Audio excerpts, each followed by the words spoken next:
Crete is renowned for its rich cultural heritage and cuisine. The Cretan diet in particular, based entirely on the produce from its fertile soil, is widely recognised as one of the healthiest in the world.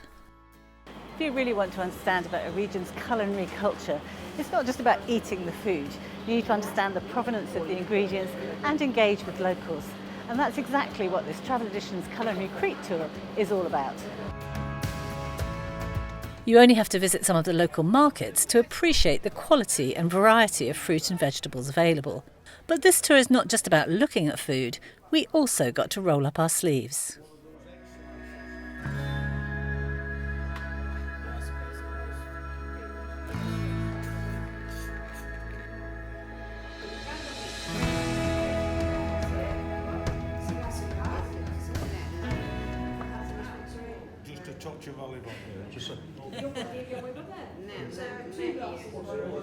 Our lovely local guide, Sophia, told me more.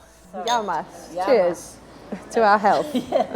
What a wonderful spread of food here. Tell me about some of the dishes we've got here. Well, one of the most traditional is the Cretan salad in the middle there.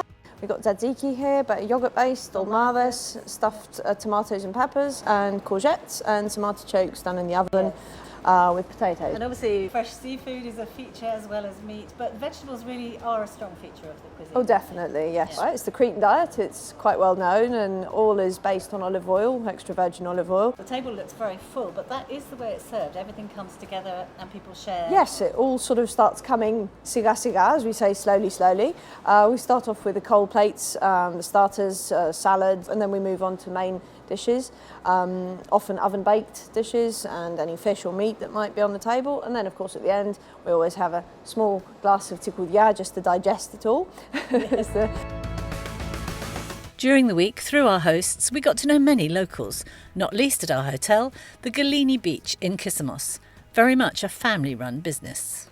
So one of the best ways to learn more about Cretan culture is to immerse yourself. And Stelios, one of our local hosts here, has been very kind to take us to his house to explain all about the culture, the way of life, and to meet your lovely mother here.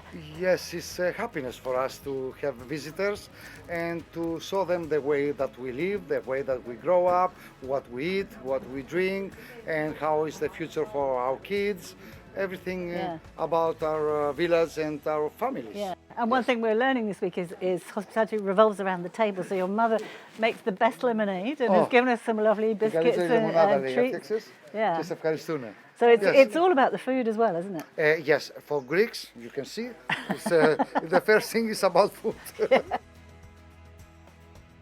Out and about, we also met some of the local producers. Crete is famous for its aromatic honey production.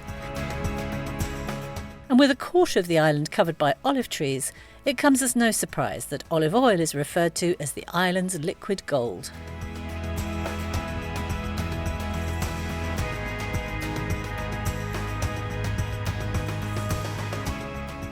And with our included lunches and dinners, we had endless opportunities to sample the olive oil and that Cretan healthy diet to the full. Of course, coming to Crete at the very start or end of the season means that it does have a very different feel, and the weather is not quite as stable as it obviously will be in high summer. That said, it does give you the huge advantage that it's not too hot, and because everywhere is so quiet, you really do get a genuine insight into the local way of life without the hordes of tourists, and there's a lot to be said for that.